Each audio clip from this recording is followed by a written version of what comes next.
Vous êtes de plus en plus nombreux à suivre mes histoires, je vous en remercie. J'essaie de répondre à tous vos commentaires et aux suggestions que vous m'apportez aussi, ça m'aide beaucoup, donc je vous remercie pour ça. La semaine dernière, j'ai pas fait de vidéo parce que l'idée maintenant, c'est d'aller un peu plus loin, de vous faire explorer les lieux dans lesquels auront lieu ou ont eu lieu les histoires. Et ça tombe bien puisque nous sommes dans la forêt où a eu lieu le drame dont je vais vous parler aujourd'hui.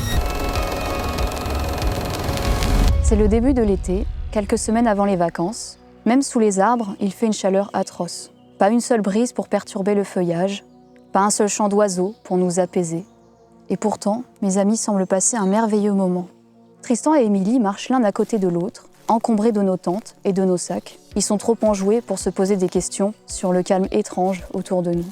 Ce camping improvisé dans la nature me réjouissait aussi au début. Mais pour une raison qui m'échappe, j'éprouve un léger malaise à me promener dans ce bois. Je préfère rester à l'écart et observer l'environnement.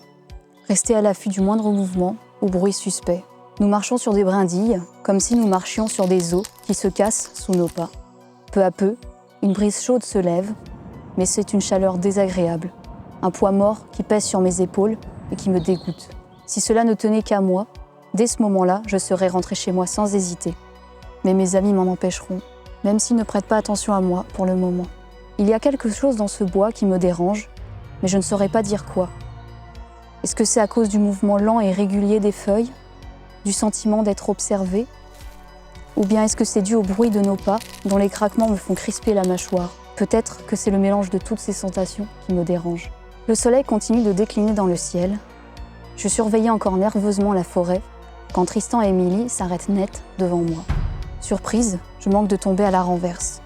Je me plains auprès d'Émilie, qui a failli tomber avec moi. Je m'attends à des représailles dont elle a le secret, mais au lieu de ça, elle file se cacher derrière les buissons à côté de nous.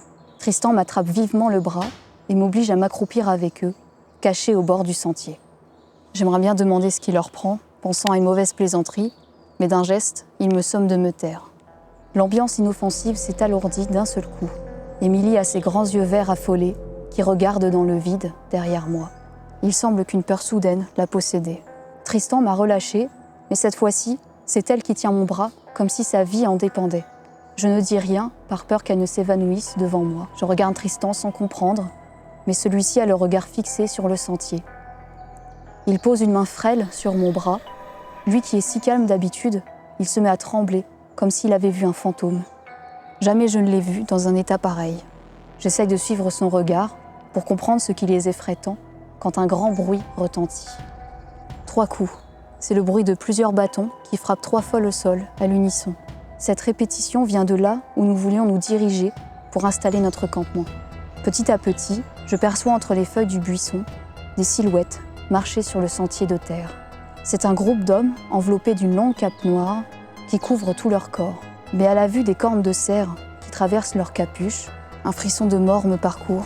J'ai l'impression de faire une chute brutale dans le vide. De ces étranges et immenses personnages dégage une sombre aura, comme un épais brouillard qui engloutit les arbres sur son passage.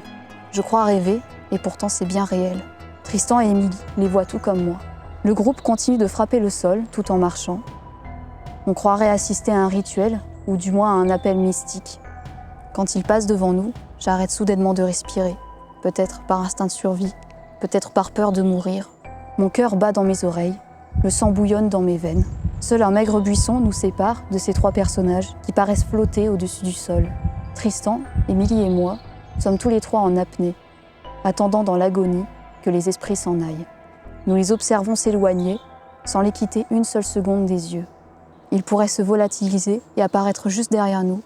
Ils pourraient nous tuer en un instant. Mais ils continuent leur route et une fois perdus de vue, nous reprenons notre souffle. Ils sont partis, mais la tension est toujours là. L'atmosphère est encore trop tendue pour que nous osions briser le silence. Ce n'étaient pas des personnes déguisées. Les créatures que nous venons de croiser sont tout simplement inhumaines, mais nous sommes sûrs d'avoir vu la même chose. Jusqu'à cet instant, je n'ai jamais cru en quoi que ce soit de paranormal, à moins qu'il y ait une explication rationnelle à tout cela.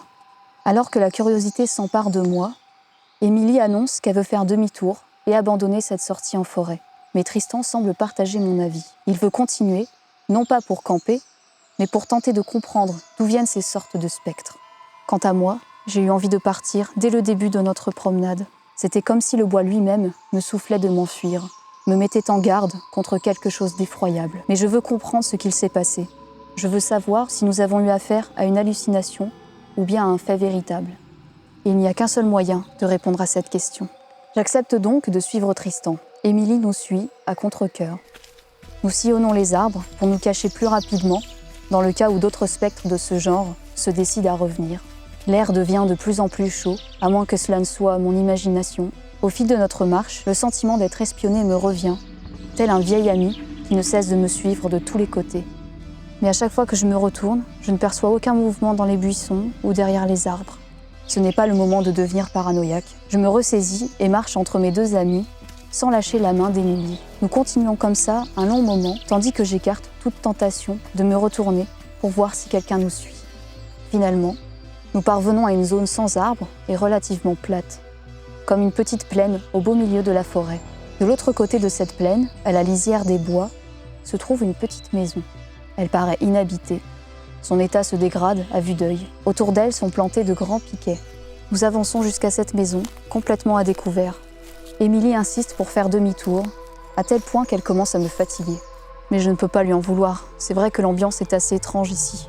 Malgré le beau temps, quelque chose de lourd et d'acide se dégage dans l'air. Tristan ne semble pas s'en inquiéter, car il s'avance d'un pas décidé jusqu'à la porte d'entrée de la maison. Dépourvu de fenêtres, l'intérieur est trop sombre pour qu'on puisse voir quelque chose. Tout à coup, un pressentiment inexplicable m'envahit. Tout mon corps me hurle de m'enfuir. Mes jambes veulent prendre le contrôle et m'entraîner loin de cette maison. Mais je ne cède pas à la panique. Après tout, c'est peut-être juste mon imagination. Sauf qu'à l'instant où Tristan a posé le pied dans le salon, des bruits familiers retentissent dans la forêt. Les mêmes 3 coups que tout à l'heure. Les spectres aux cornes de cerf reviennent par ici. Impossible de savoir de quel côté ils vont arriver. Avec Émilie, nous ne réfléchissons pas plus longtemps et nous abandonnons nos sacs pour courir vers la maison en appelant Tristan. Mais quand celui-ci se retourne, la porte d'entrée se ferme sur lui. Je continue de courir jusqu'à la maison et la martèle de coups de poing et de coups de pied, mais rien n'y fait. De l'autre côté, j'entends mon ami hurler, encore et encore, avant de se taire brutalement. Quand je me retourne pour retrouver Émilie, je ne suis plus dans la plaine, mais de nouveau au beau milieu des bois. La chaleur ardente du soleil transperce le feuillage des arbres pour s'appuyer sur mon crâne. Le bruit des bâtons a cessé, comme un mirage qui se dissipe. Émilie n'est pas là, Tristan non plus. Je les appelle tous les deux, aucune réponse. Me voilà seule, transportée ici par je ne sais quel sortilège, et personne ne peut m'entendre. Et là, je crois voir une paire d'yeux me fixer. Ça n'a duré qu'un battement de cils, mais je n'ai pas rêvé. Il y a des yeux qui m'observent. Il y en a partout. Ils me regardent démunis et terrifiés. Les bâtons frappent le sol comme des gongs, tout autour de moi. Je les vois sortir de l'ombre. Ils m'encerclent. Ces spectres à cornes de cerf. Je cesse de crier, ça ne sert plus à rien. Je laisse tous ces bruits m'envahir, je les laisse venir vers moi et m'attraper. Quand je rouvre les yeux, je suis à genoux devant la maison. Je tousse, je crache mes poumons, comme un nouveau-né qui apprend à respirer. Il me faut plusieurs minutes avant de me calmer. Le soleil a décliné, je ne sais pas combien de temps a passé, ni comment j'ai atterri là. Malgré le jour qui s'en va, l'air est toujours aussi brûlant. J'ai les poings si serrés que j'ai imprégné des marques rouges sur la paume de mes mains ensanglantées. En fait, il y a du sang partout, sur mes bras, mon pull, sur mes cheveux et sur l'herbe. Les traces sur l'herbe se frayent un chemin dans la terre que je suis du regard avant de tomber sur les piquets. Je comprends tout de suite qui y est empalé. Je ne veux même pas lever les yeux, je hurle jusqu'à la mort, incapable de les regarder. Le temps a passé, mais le souvenir est toujours aussi vivace. Il est comme un tatouage sur ma peau, une marque dont je ne comprendrai jamais le sens. Jamais je ne saurai si j'ai pu échapper au massacre ou si c'est moi qui ai massacré mes amis. J'y retourne chaque jour, sans avoir le courage d'aller jusqu'à la plaine. J'erre dans la forêt pendant des heures. Je ne pense plus qu'à ça, je suis hantée par ce souvenir. Je vis avec cette honte, cette douleur. Et maintenant que je l'ai écrit, que j'ai mis des mots sur ce qui m'est arrivé, je réalise enfin que mon désir d'oublier était illusoire. Jamais je ne pourrai oublier, ni comprendre, ni me faire pardonner. C'est terminé.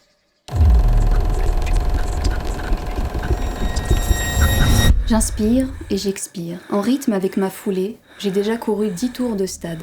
Petit à petit, le soleil décline et le ciel s'assombrit. L'endroit est assez désert en plein été. Tout le monde est parti en vacances, loin de notre petite ville, à la recherche des montagnes et de la mer. J'aurais bien aimé voyager, moi aussi, mais pour le moment, je me défoule sur ce stade. Je concentre toute mon énergie sur la lourdeur de mes pas, sur la brise chaude qui me traverse continuellement. Je ferme les yeux sans pour autant m'arrêter de courir. J'évacue toutes mes pensées négatives et je m'imagine courir en forêt ou sur une plage. Quand je rouvre les yeux, je retrouve le tartan du stade, d'un orange presque rouge qui réchauffe l'atmosphère. Le retour à la réalité m'envahit et je suis soudain pris d'un profond malaise. Pour la première fois depuis mon arrivée, je décide de m'arrêter. Viennent alors toutes ces sensations désagréables. L'essoufflement, le cœur qui s'affole, les jambes qui tremblent. Je reste un bon moment, les mains sur les genoux, avant de me redresser. C'est là que je remarque une fumée noire, à une centaine de mètres de moi. La traînée opaque vient de l'autre côté des estrades d'extérieur. Il n'y a pas de végétation, donc c'est forcément quelqu'un qui est en train de brûler quelque chose tout près. Cette nouveauté me redonne de l'énergie et je cours sans hésiter dans cette direction. À mesure que je m'approche de la source, je perçois des éclats de voix et des pas qui se traînent sur la terre sèche. Je contourne les estrades jusqu'à parvenir à l'angle qui me permet de voir les flammes sans être vue. D'un œil distrait, je penche la tête pour apercevoir un feu de camp, entouré de pierres rondes et polies. Il semble crépiter depuis des heures, et pourtant, je venais seulement de remarquer la fumée. Une femme décrit des cercles autour du feu. Couverte d'un manteau de paille, elle murmure des mots étranges, mais je suis trop loin pour comprendre ce qu'elle dit. Alors je quitte sans hésiter ma cachette, et je viens à sa rencontre. Je suis à mi-chemin, quand la femme entr'ouvre son manteau, me laissant apercevoir le crâne de taureau qu'elle tient par une corne. Abasourdie par cet objet auquel je ne m'attendais pas, je me fige en pleine course. Qu'est-ce qu'elle peut bien fabriquer avec un truc pareil ? Elle a dû m'entendre m'arrêter, parce qu'elle se retourne complètement dans ma direction et son manteau est à nouveau fermé. Son visage est partiellement couvert par une capuche. Tout à coup, je réalise l'étrangeté de la situation. Il y a encore quelques minutes, je courais tranquillement et je ne pensais à rien. Et maintenant, je me retrouve face à une inconnue, tellement étrange que j'ai l'impression d'être en train de rêver. Je m'attendais à une vive réaction de sa part, comme un cri ou bien une tentative de fuite. Mais au lieu de cela, la femme reste à sa place, sans me quitter des yeux. Sa posture figée dans le marbre s'apparente à une statue. Rien à voir avec cette façon élégante qu'elle avait de marcher autour du feu. Les flammes s'élèvent aussi haut que sa silhouette. Les braises crépitent comme des éclats d'étoiles derrière elle. J'aurais presque envie de voir son visage, mais la femme finit par se détourner de moi et reporter son attention sur le feu. C'est étrange, mais je me sens vexée d'être ainsi rejetée. Pourtant c'est bien normal, après tout c'est moi qui l'ai dérangée. Mais je ne veux pas repartir, ce qu'elle fait m'intrigue trop. Je serais incapable de retourner courir, comme si de rien n'était. Sans perdre plus de temps, je me remets en marche. Machinalement, je compte mes pas, et à mesure que je les compte, j'entends une percussion taper au même rythme que mes pas. Mais je ne sais pas si cela vient de mon cœur ou bien d'une source extérieure. Cela me fait penser à un rituel. Enfin, tel que je me l'imagine, parce que je n'y connais rien. Je m'arrête près du feu, sans lui barrer la route pour autant, parce qu'elle continue de décrire des cercles. Cette fois-ci, elle sort complètement le crâne de taureau de son manteau, qu'elle tend de temps à autre vers le feu, comme si elle cherchait à le lui offrir. Elle est si concentrée dans sa tâche qu'elle ne m'a pas remarqué. Mais même en étant si près, je n'arrive pas à discerner complètement son visage, qu'elle cache sous de longues mèches de cheveux noirs corbeaux et de sa capuche. Je perçois ses chants, mais je ne les comprends toujours pas. Je tente le tout. Pour qu'elle sache que je suis là, je l'interpelle en lui faisant signe de la main. Sa réponse ne se fait pas attendre. En moins de temps qu'il n'en faut pour le dire, la femme arrive à ma hauteur, attrape mes mains et me confie le crâne de taureau, avant de s'éloigner, en murmurant. Elle a accompli tous ses gestes à une vitesse hors norme. La première chose qui me vient à l'esprit, c'est que si on faisait une course ensemble, je me ferais écraser aussitôt. En fait, elle écraserait n'importe quel être humain, et c'est bien ça qui m'inquiète. Mais à présent, je ne peux plus m'en aller. Avec ce crâne de taureau dans les mains, c'est moi qu'elle tient entre les siennes. Je l'observe faire un énième tour autour du feu, peut-être le dernier. Elle passe derrière ces flammes gigantesques, et l'espace d'une seconde, c'est un visage aussi rouge que le sang, et des cornes pointues que je crois voir au crépuscule. Cette vision, bien réelle pourtant, dégage quelque chose de méphistophélique, qui ne me rassure pas le moins du monde. Je pensais que cette vision finirait par s'estomper, mais c'est l'inverse qui se produit. Cet affreux visage lui colle à la peau, comme s'il s'agissait du sien. J'entends toujours le tambour, mais je n'en vois aucun autour de nous. Avec toute cette fumée, je me retrouve encerclée dans la cendre et les braises. Le crâne du taureau pèse de plus en plus lourd dans les bras. Il paraît chercher à s'enfoncer dans le sol, et en même temps, une force inexplicable m'empêche de lâcher prise. Ce n'est que maintenant que je regrette mon imprudence. J'ai l'impression que mes bras vont céder et se détacher de mes épaules. Et finalement, c'est ce qui arrive. Incapable de bouger, je suis envahie par une douleur abominable et contre laquelle je ne peux rien. Un miracle me maintient en vie, je suis encore assez lucide pour croiser le regard de cette femme qui s'illumine et pour voir les flammes jaillir encore et encore au milieu de ce tourbillon de fumée et de cendres. Ce supplice dure plusieurs minutes avant que je ne lâche prise. Me voilà à présent scellée à ce crâne de taureau, ma carcasse enfouie avec la sienne, consumée par la chaleur ardente et les flammes des enfers. J'ouvre lentement les yeux, il fait sombre et humide. Depuis combien de temps je me suis évanouie ? Je suis entourée d'un mur de terre, et en levant les yeux, je peux voir la lune. C'est comme si je la regardais dans une lentille de télescope. Heureusement, le trou dans lequel j'ai dû tomber n'est pas très profond. Il me suffit de me hisser sur la pointe des pieds et de lever les bras pour atteindre le sommet. Je sens le courant d'air froid du bout de mes doigts. Cette fraîcheur me réconforte, alors j'enfonce mes mains dans la boue pour m'extirper de ce piège. Mais aussitôt, une douleur atroce me lance dans la main et je suis contraint de la ramener vers moi. Par-dessous la boue, je peux deviner, à la lueur argentée de la lune, une mare de sang dans la paume de ma main. Dès l'instant où je réalise ma blessure, toutes les sensations me reviennent. Je ne me souviens de rien, mais je peux encore sentir la lame rouillée du couteau qui m'a planté. La douleur de la chaîne en acier quand elle s'abattait sur mes doigts. Tant pis, je ne peux compter que sur une seule main pour me sortir de là. Après tant d'efforts, je finis par quitter ce puits abandonné. La température du bois me rafraîchit d'un seul coup, mais je tiens bon. Malgré mes bleus et mes éraflures, je crois n'avoir rien de cassé. Je déchire une manche de ma chemise pour la presser de ma main déchiquetée. Mes vêtements sont couverts de terre, mais surtout de sang. Je n'arrive pas à me souvenir d'où il peut bien venir. À l'exception de cette main, je n'ai aucune autre blessure grave. Je ne sais même pas comment j'ai pu me retrouver dans cette situation. C'est à peine si je reconnais l'endroit où je me trouve. J'observe le bois qui m'entoure, mais je ne perçois rien d'autre que le bruit de la vie nocturne. J'erre sans but précis, à la recherche peut-être d'un signe de vie humaine. Tout à coup, un éclair blanc déchire le ciel, plus rapide qu'une étoile filante. Le silence tombe, avant d'être brisé par le coup de tonnerre qui fait gronder tout le bois. Un deuxième éclair fait trembler le sol sous mes pieds, à tel point que j'ai failli perdre l'équilibre. Je ne sais pas où je suis, mais peut-être que c'est ma mémoire qui déraille. Ce que je sais à cet instant, c'est que rester sous les arbres n'est pas une très bonne idée.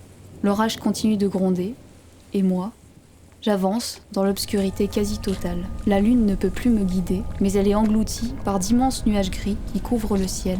Les arbres frissonnent, pris par ce vent glacial. Je ne croise aucun animal, mais je perçois peu à peu une étrange odeur. J'ai l'impression de m'approcher d'un abattoir abandonné. La senteur traverse la forêt, dans un souffle lourd et écœurant. Je n'ai nulle part où aller, alors je continue d'avancer, sans aucune arme pour me protéger. À mesure que le temps passe, l'orage s'éloigne aussi. La lumière argentée de la nuit est revenue pour éclairer mon chemin. Les feuilles mortes forment des tourbillons ici et là.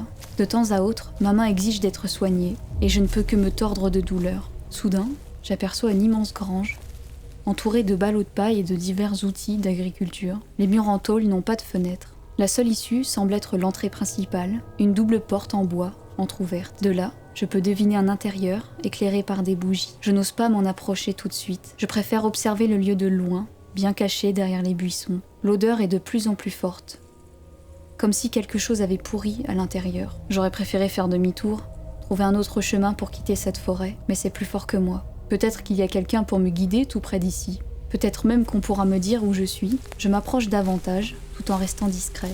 Après tout, ça peut être n'importe qui de l'autre côté de la porte. J'avance avec prudence, sans quitter la grange des yeux. Plus je me rapproche de l'entrée, plus j'entends des grognements, des murmures. Il y aurait tout un groupe à l'intérieur. Je dois redoubler de prudence. Je parviens facilement jusqu'à la porte et colle mon œil à la fente pour voir le mieux possible ce qu'il se passe à l'intérieur. En premier lieu, je ne vois que des râteaux suspendus et des tonneaux brisés. Ce n'est pas suffisant, je dois m'appuyer davantage pour en voir plus. Fatalement, il arrive ce que j'aurais dû prévoir. La porte s'ouvre légèrement sous mon poids. Le grincement a été très bref, mais ça a suffi pour alerter les occupants de la grange. Les murmures cessent, comme s'ils craignaient d'être espionnés. Par réflexe, je m'écarte aussitôt, faisant face à la porte qui, dans son élan, continue de s'ouvrir lentement Peu à peu, je découvre le sol plein de terre et de paille, les clôtures rouillées des enclos vides, une échelle permettant de se hisser jusqu'au sommet, un vieux tracteur qui n'a pas dû bouger depuis des années.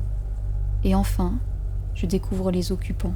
Tous sont tournés vers moi. Leur tête repose sur une épaule, tandis qu'ils s'avancent d'une démarche squelettique dans ma direction. Je remarque aussitôt qu'aucun d'eux n'a encore ses yeux. Ce ne sont que des cavités noires qui me dévisagent. Les murmures se sont changés en souffles rauques. Leurs vêtements sont complètement déchirés et leur peau est bleue. Ils accélèrent le pas. Ils viennent à moi comme une tribu s'empare de leur proie. Je ne perds pas plus de temps à les observer. Je profite du peu d'avance que j'ai sur eux pour m'introduire dans la grange, prendre le premier râteau de ma main valide et sortir en vitesse. J'ai naïvement pensé que, puisqu'ils sont tous aveugles, ils seraient très lents et faciles à semer. J'ai été très surpris quand je les ai entendus courir et hurler derrière moi. Je n'ose pas me retourner, parce que j'ai peur d'affronter à nouveau leur silhouette et leur visage. En longeant le mur de la grange, j'entends ceux qui sont encore à l'intérieur.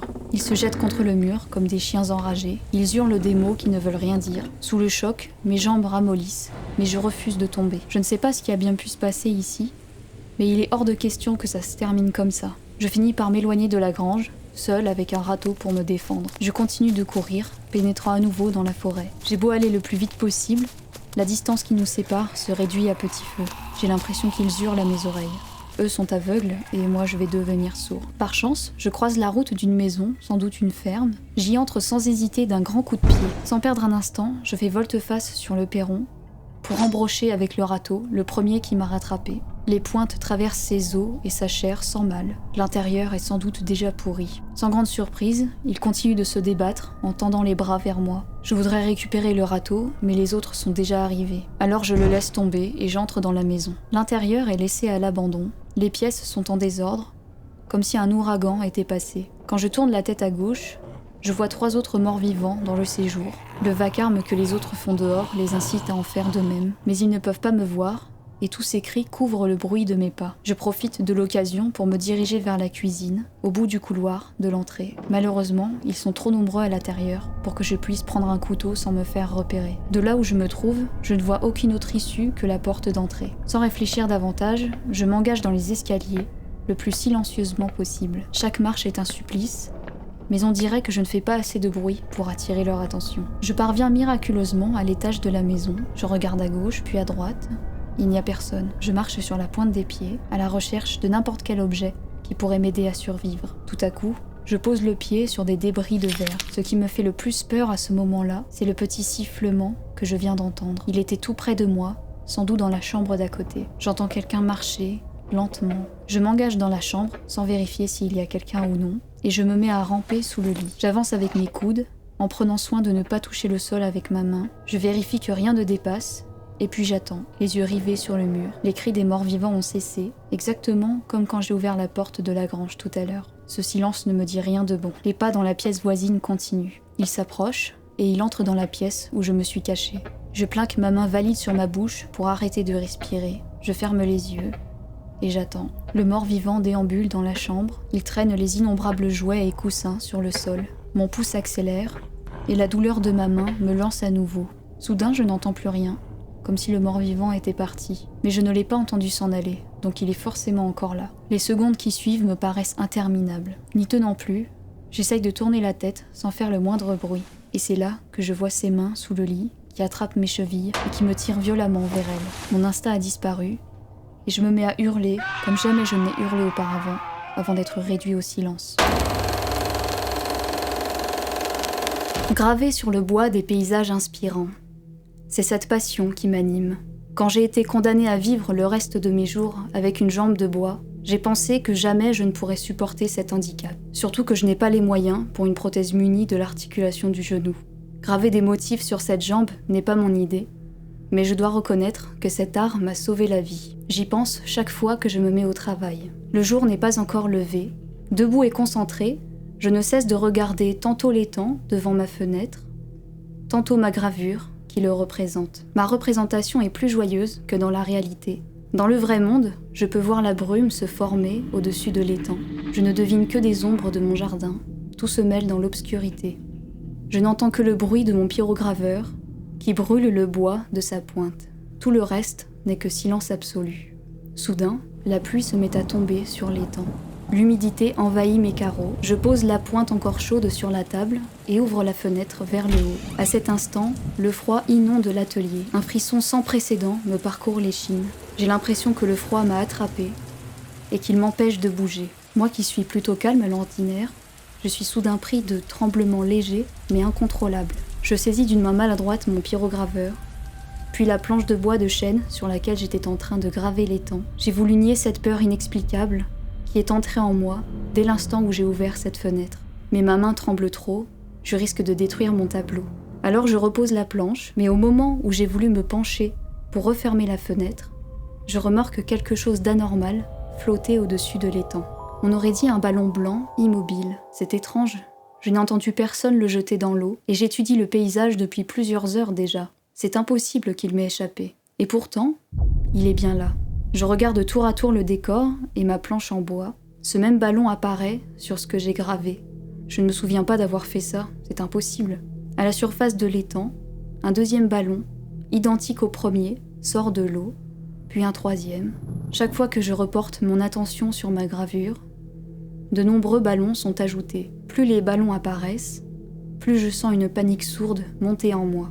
Elle passe par mes veines, qui paraissent doublées de volume. Mon cœur veut s'échapper de mon poumon pour frapper lui-même ma cage thoracique. Je n'ai pas bougé, et pourtant je suis essoufflée. Je devrais me convaincre que tout ce que je vois n'est pas réel, que ce qui est en train de se passer n'existe que dans mon imagination, mais je suis incapable de fermer les yeux, ni même de détourner le regard. Le froid s'intensifie à tel point que je crois sentir sa poigne sur mes bras et sur ma nuque. Tout est encore très calme, et pourtant je suis tétanisée. Peu à peu, les ballons blancs se redressent d'eux-mêmes. En vérité, ce sont des ballons recouverts d'un drap blanc. À mesure que les têtes voilées se lèvent, les épaules apparaissent. Le reste des corps suit, caché par ce drap blanc que l'on utilise pour recouvrir les morts. Très vite, les silhouettes couvrent tout l'étang. Le paysage s'est changé en un marécage brumeux, un cimetière sans tombe. L'apparition de ces espèces de fantômes s'est déroulée dans un silence religieux. Je n'ose même plus respirer, comme si me taire suffirait à leur faire croire qu'il n'y a personne. Évidemment, les fantômes vont dans ma direction. Mon esprit a aussi été pétrifié, je n'arrive plus à réfléchir. À partir de là, ce sont mes jambes qui prennent le relais. Sans me retourner, je me laisse conduire calmement et en boitant vers la cuisine. Un mince filet de fumée s'échappe de la pointe de mon pyrograveur que j'ai laissé brûler sur la planche. Je n'ai pas eu la présence d'esprit d'éteindre la machine avant de reculer. Les fantômes atteignent rapidement la fenêtre que j'ai laissée ouverte. Ils s'y engouffrent l'un après l'autre, sans passer à travers le mur comme je me l'étais imaginé. Ce ne sont pas des fantômes, ce seraient des personnes vivantes qui se cachent sous ces draps. Je n'y comprends rien, mais une chose est sûre, ils ne m'attraperont pas. Comme je quitte l'atelier, la sensation de froid qui me glaçait le sang a disparu. Je retrouve la raison et me dirige vers le placard dans lequel je cache mon fusil à pompe et un paquet de 8 cartouches. J'en insère le plus possible dans le tube avant qu'il n'arrive jusqu'ici. Je n'ai pu en mettre que 3 avant que le premier ne passe la tête dans l'encadrement de la porte. J'agis avant de réfléchir. Je tire ma première balle. Elle atteint sa tête, qui explose aussitôt. Le sang jaillit, éclaboussant mon visage et tachant le drap blanc de mon poursuivant. S'ils avaient été des fantômes, ils n'auraient rien à craindre de mon arme à feu. Pourtant, ils sont sortis de l'étang. Ce ne sont pas non plus des humains. Et malheureusement pour moi, j'ai abattu le premier d'une longue liste, et il ne me reste que 2 balles. J'allais quitter la cuisine, quand quelque chose saisit vivement ma jambe de bois. Surpris, je perds l'équilibre et tombe sur le sol, le menton contre le carrelage. Ma mâchoire se casse, et je me mets à hurler de douleur. Le peu de courage que j'étais parvenue à rassembler vient de s'enfuir. Face à moi se dressent d'autres silhouettes, enveloppées de draps blancs. L'une d'elles est couchée sur ma jambe de bois. Je ne sais pas comment les appeler, comment fuir ce cauchemar. Mais je tiens bon, et je tire une 2e balle droit sur lui. Mais je tire trop haut, et c'est un des 3 debout, derrière, qui la reçoit dans le ventre. Les 2 autres ne se préoccupent pas de lui. Avant qu'il ne se jette sur moi, je détache rapidement ma jambe en bois et m'enfuis en rampant. Je mets du fusil à pompe pour poser pied à terre et me redresser. Je longe le mur avec une seule jambe jusqu'à atteindre le couloir. D'une main, je m'appuie sur le mur et de l'autre, je tiens à la fois mon fusil et ma mâchoire cassée. Plus que quelques mètres avant d'atteindre la porte d'entrée. Entre elle et moi se dresse une autre silhouette blanche. D'un geste désespéré, je tire ma dernière balle en sautant sur lui. À cette distance, le coup fait voler le sang en éclats. Il tombe en arrière, et avec mon poids sur lui, la poignée cède et la porte s'ouvre.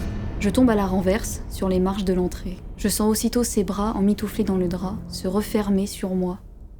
Mais je m'extire pas tant de son piège. D'un mouvement indescriptible, je rampe comme je peux jusqu'au trottoir. Ma respiration s'affole, tous mes muscles tremblent et me lancent comme des coups de poignard dans tous les sens. En temps normal, je me serais écroulée d'épuisement. Mais aujourd'hui, alors que le jour commence à se lever, je suis envahie d'une volonté de faire, celle de fuir ces spectres à tout prix.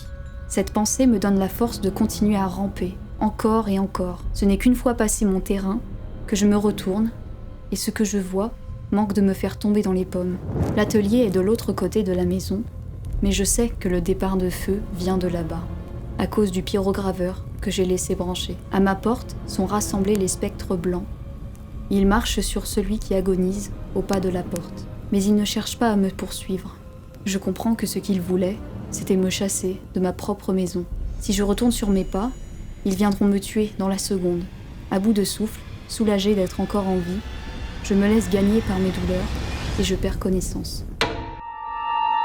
Le jour de l'expédition approche, mes affaires sont prêtes, tout rentre dans un seul sac à dos. Avant de me coucher, je m'observe devant le miroir et je me souris. Cette expédition sera une expérience inoubliable. Trop pressée d'être à demain, je ne fais que m'assoupir un peu avant l'aube. J'ai passé la nuit à m'inventer des scénarios à propos du déroulé de la journée. Je me suis imaginée devant le portillon et je me suis vue hésiter au dernier moment. J'imagine mes amis entrer sans crainte dans la maison. Ils me donneraient le courage d'entrer, moi aussi. Quand j'ouvre les yeux, le soleil est enfin là. Il baigne tout le pâté de maison dans la lumière et la chaleur se fait déjà ressentir en plein mois de juillet. Je suis seule dans la maison, que je ferme à clé une fois sortie, pour rejoindre la voiture qui m'attend au bord du trottoir. Mes 3 amis m'assaillent de paroles.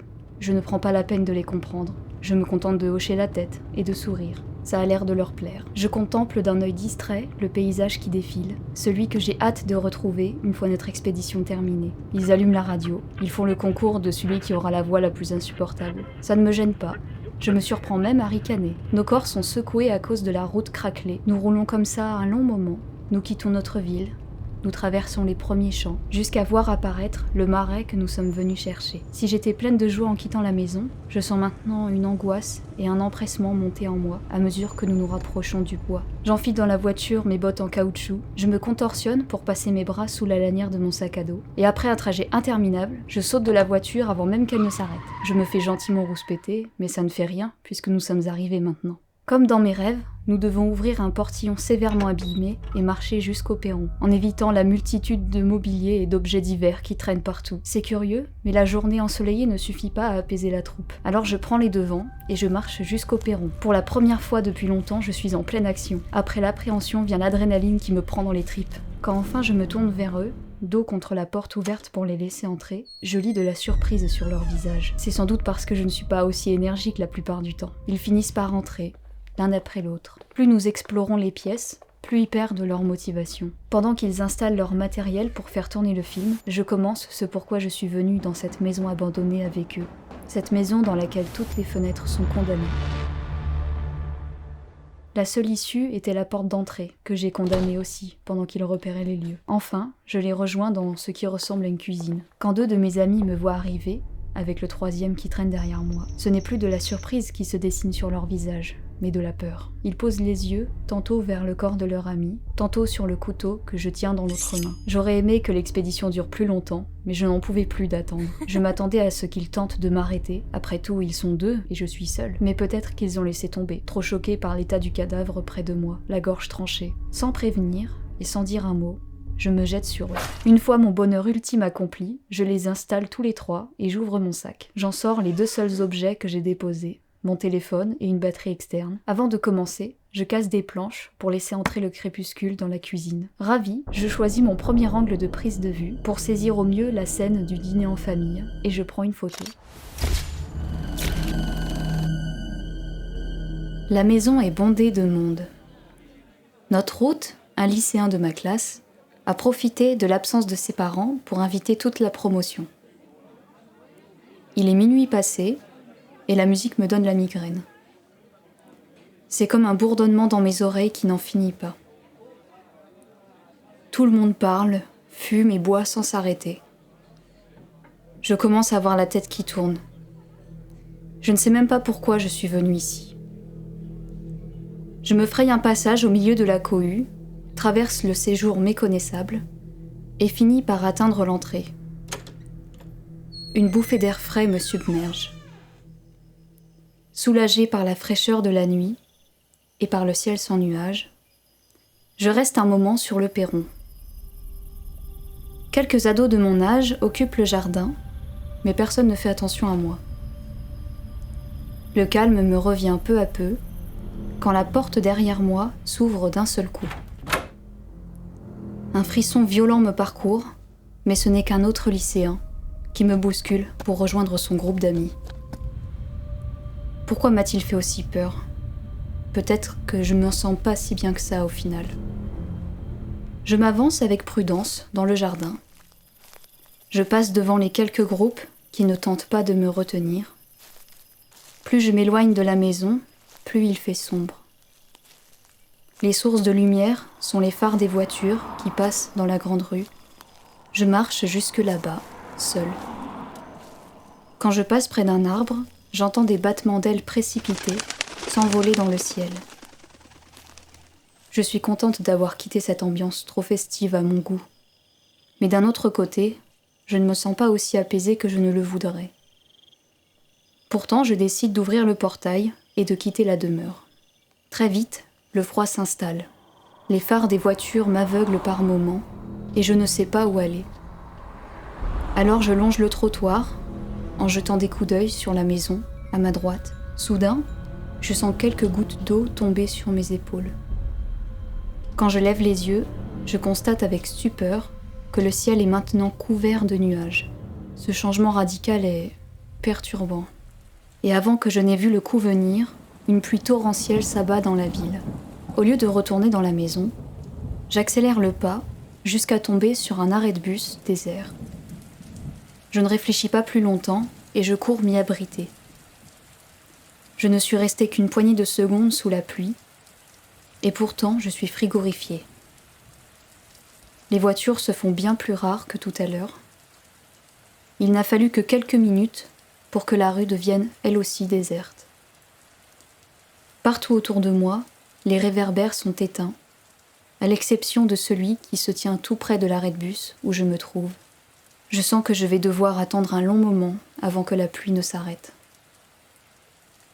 Il y a un banc, mais je préfère rester debout. Tout mon environnement est couvert par le bruit de la pluie. Les secondes puis les minutes défilent, et c'est seulement maintenant que je ressens une véritable quiétude. Malgré la pluie, je m'entends respirer et cela me réconforte. Tout à coup, un énorme bruit retentit. C'était le bruit d'une barre métallique qui tombe avec fracas sur le pavé. Il me faut un peu de temps pour me remettre de cette frayeur. La faible lueur du réverbère ne me permet pas de voir à plus de 2 mètres à la ronde. Le temps de reprendre mes esprits, je perçois à nouveau le bruit de la pluie. Et puis, elle s'arrête subitement, au moment où retentit un deuxième coup, exactement le même.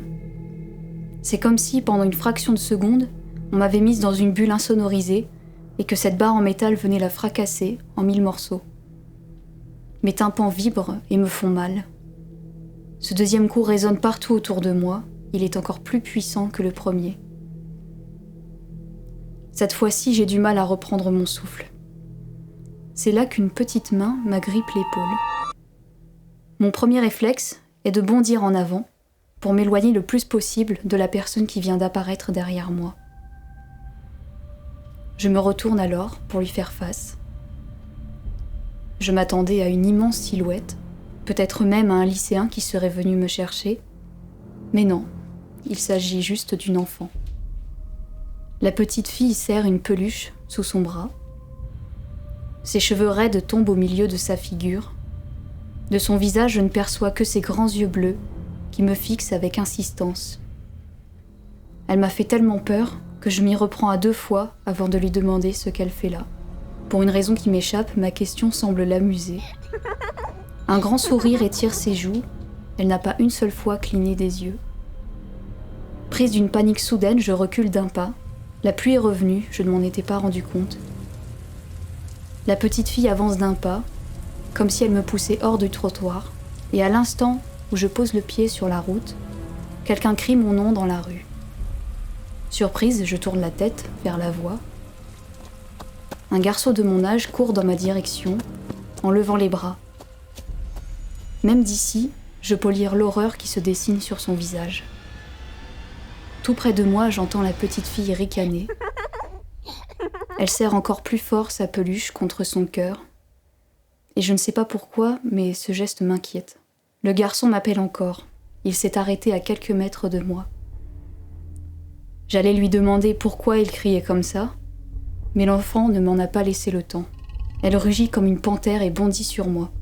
Par un réflexe que je n'explique pas, je fais un bond de côté pour l'esquiver. Elle atterrit sur le bord de la route, et aussitôt la pluie s'abat sur elle. Maintenant qu'elle est éclairée par le réverbère près de l'arrêt de bus, je remarque qu'elle porte une longue robe déchirée, usée, tachée. L'espace d'un instant, elle me fait de la peine. Mais c'était sans compter sur son petit visage espiègle. Sa façon de hurler quand elle s'est jetée sur moi n'était pas humaine. La fillette se prépare à bondir de nouveau quand une main saisit vivement mon bras et m'entraîne. C'est le garçon qui m'a appelé tout à l'heure. Le temps que je réalise ce qu'il se passe, je suis en train de courir derrière lui, tous les deux poursuivis par une enfant qui s'est changée en bête sauvage. On a à peine atteint l'intersection que je suis déjà essoufflée. Sous le choc de cette course effrénée, je m'arrête pour reprendre mon souffle. Mais la petite fille ne me laisse pas ce plaisir. Elle est déjà pratiquement à notre hauteur. Je l'entends rugir, de plus en plus fort. Le garçon s'est déjà remis à courir, alors je m'y remets aussi. Combien de temps ça va durer ? Je crois bien que la fillette court plus vite que nous. Plus nous courons, plus la distance entre nous se resserre. Je me sens piégée dans un couloir sans fin, où la porte de sortie s'éloigne à mesure que nous nous approchons. J'ai fait de mon mieux, je suis allée le plus loin possible. J'ai mis tant d'efforts dans ce sprint inattendu que mes jambes se dérobent aussitôt. Je m'écroule devant le garçon qui, je le sais, n'aura pas le temps de me relever. Pourtant, il accourt vers moi. Mais comme je m'y attendais, la fillette m'atteint avant lui. L'adrénaline qui s'était emparée de moi retombe comme une pierre. Mon sang se glace, mes yeux s'arrondissent. J'entends derrière moi la panthère bondir et m'attraper le tibia. Le cri du garçon résonne comme une cacophonie à mes oreilles, et je ne sens rien d'autre que la pluie qui inonde la rue. Mon alarme sonne. Complètement paniquée, je me réveille en sursaut. L'alarme est si forte que l'espace d'un instant, mon cœur s'est arrêté de battre. Je me penche rapidement pour couper ce bip infernal. Comme tous les matins, je me suis attendue au grincement du parquet dans le couloir, au premier bruit de la cuisine qui annonce le petit déjeuner. Mais rien. Je n'entends absolument rien. Et puis maintenant que je suis totalement réveillée, je remarque que je ne vois rien non plus. Perplexe, je regarde mon réveil, qui indique 3h23 du matin. Ce n'est pas possible. Pourquoi mon alarme sonne à une heure pareille ? Dans ma poitrine, je sens encore les battements de mon cœur, qui se remet de sa crise. Mon rythme cardiaque ralentit. Le calme de ma chambre me rassure, et je reprends mes esprits. Cela ne fait rien, je vais essayer de me rendormir. Je m'apprête à me blottir dans ma couverture quand un courant d'air froid me traverse la colonne vertébrale. Ce contact soudain me surprend. Pour une raison qui m'échappe, j'ai peur de me retourner. Mais je ne peux pas avoir peur du vent quand même. Je fais alors volte-face, et c'est là que je remarque la fenêtre de ma chambre. Je suis sûre qu'elle était fermée, et que les rideaux occultants étaient tirés. Et pourtant, la fenêtre est maintenant grande ouverte. Le bas des rideaux flotte dans les airs, et la fraîcheur de la nuit envahit ma chambre. Tout ce que j'arrive à faire, c'est amener ma couverture au niveau de mon menton. Le ciel est couvert de nuages, si bien que malgré la fenêtre ouverte, il fait encore très sombre dans ma chambre. J'écarquille les yeux et j'inspecte la pièce du regard. Je ne sais pas trop ce que je cherche, mais je veux faire taire l'angoisse qui commence à monter. Je crois entendre le parquet et l'armoire grincer, mais c'est peut-être simplement mon imagination. Finalement, je ne tiens plus en place. Je m'extirpe de mon lit et me précipite vers la fenêtre pour la refermer. J'ai fait tout cela en retenant mon souffle, comme si je m'attendais à ce que quelque chose d'imaginaire s'en prenne à moi. Mais évidemment, il ne s'est rien passé. Je verrouille la fenêtre et tire les rideaux. Désormais, je suis dans le noir complet. Enfin, presque. Je distingue la faible lueur des chiffres rouges sur mon réveil. Je n'ai que quelques pas à faire pour atteindre mon lit, quand j'entends quelque chose gratter le parquet. Ce frottement vient de dessous mon lit. Comme je n'ai pas d'animaux, c'est impossible qu'il y ait une autre présence dans la chambre. Un chat serait-il entré par la fenêtre sans que je ne m'en rende compte? C'est possible. En plein jour, je me serais penchée sans hésiter, pour en avoir le cœur net. Et l'obscurité me trouble. Pire, je sens à nouveau un courant d'air traverser mon corps. Mais cette fois-ci, la fenêtre est toujours fermée. Le froid continue de circuler dans la pièce, et je me sens de plus en plus tendue. Je marche dans la direction opposée de mon lit pour rejoindre la porte qui mène au couloir. Je l'ouvre, sors de ma chambre, et quand je me retourne pour fermer la porte, je vois tout à coup une longue silhouette qui se tient debout près de ma fenêtre. J'ai eu si peur de cette vision que j'ai aussitôt fermé la porte. Est-ce que je suis en train d'halluciner? Ou bien y a-t-il effectivement quelqu'un dans ma chambre? Submergée par le doute, je m'engage d'un pas vif dans le couloir, de l'étage, et descends les escaliers en direction de la chambre de mes parents. J'aurais aimé ne pas faire de bruit, mais dans une maison de campagne, c'est impossible. Même en descendant les marches, sur la pointe des pieds, je provoque des grincements insupportables. Mon corps accélère, mais mon esprit a peur de cette adrénaline. Je parviens enfin dans le séjour, quand un vacarme assourdissant retentit depuis ma chambre. Maintenant c'est certain, il y a bien quelqu'un. Comme la fenêtre de ma chambre est ouverte, je ne veux pas sortir. J'ai trop peur qu'il me voie m'enfuir. Alors je regarde partout autour de moi, j'aperçois le grand canapé du salon et me jette dessus pour me cacher derrière, dans le coin de la pièce. Je m'accroupis le plus bas possible et j'attends, dans le noir. Il continue de marcher. À chaque nouveau pas, j'entends quelque chose frotter le sol, comme s'il traînait derrière lui un énorme boulet de prisonnier et des chaînes en acier. Le froid s'introduit dans le séjour. J'ai l'impression que toutes les fenêtres de la maison sont grandes ouvertes. Et puis, tout à coup, je n'entends plus rien. Je ne perçois qu'une brise hivernale qui me glace les os. Je prends conscience de ma cachette. Est-ce que j'ai eu une hallucination? Ne comprenant plus, je me risque à lever les yeux. Et je le vois, au sommet de l'escalier, qui me fixe tout à coup et qui se jette tout en bas dans un fracas indescriptible. Le bruit et la peur me pétrifient, et l'instant d'après, je deviens aveugle et sourde. Ce soir, c'est la dispute de trop. Mon frère ne veut rien entendre, et je n'ai plus la force de le raisonner. Alors je prends mes clés de voiture et je quitte la maison. Il est presque 2h du matin. Je baisse la vitre de la portière et laisse entrer le froid qui me fait trembler jusqu'aux os.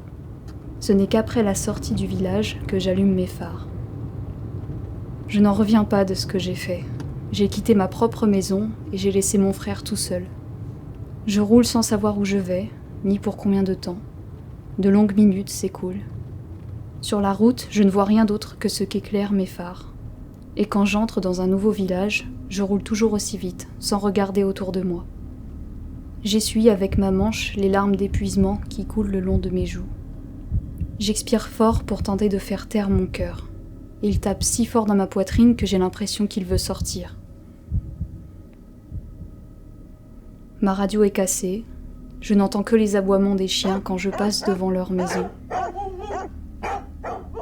Au bout d'un moment, j'arrive à me calmer. Et c'est alors qu'un voyant rouge se met à clignoter sur mon tableau de bord. Je n'ai presque plus d'essence.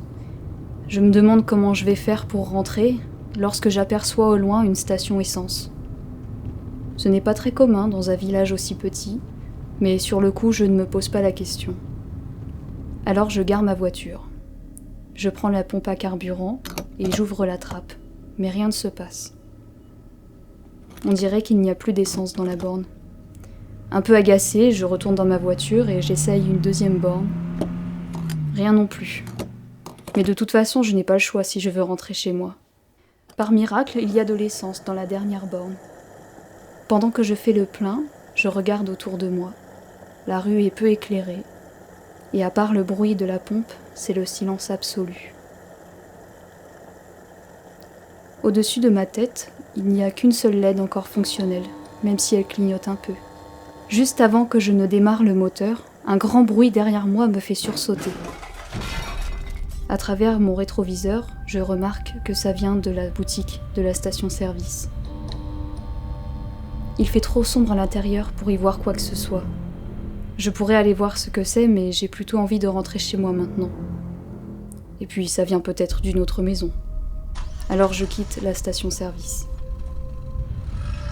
Je viens à peine de reprendre la route que mon voyant rouge s'allume à nouveau. La jauge de mon essence chute d'un seul coup et ma voiture s'arrête.